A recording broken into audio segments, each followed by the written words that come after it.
से अनार। कैसे लिखते हैं? ऐसे। आ से आ। देखो बच्चों, कैसे लिखते हैं? कोशिश करो।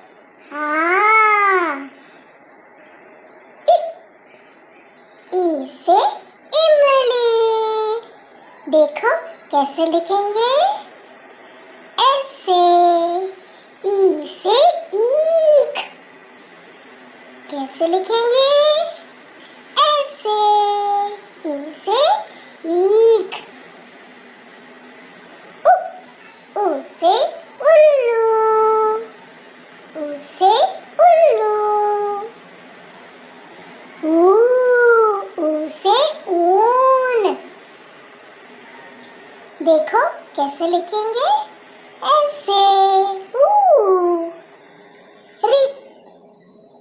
री से ऋषि।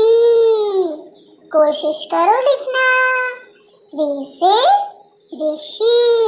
थोड़ा मुश्किल है ये।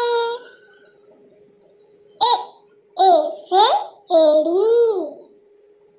एड़ी। ए। देखो ऐसे लिखेंगे। आए से ऐनक। ऐनक। आए। ओ से ओखली। ओ से ओखली।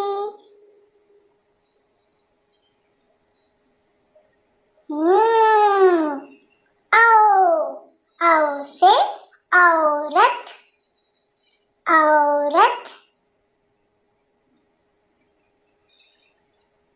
बिल्कुल ठीक। अंग से अंगूर। अंगूर। और आहा खाली। आपको ये वीडियो पसंद आया हो तो इसे लाइक जरूर करना और सब्सक्राइब भी। बाय।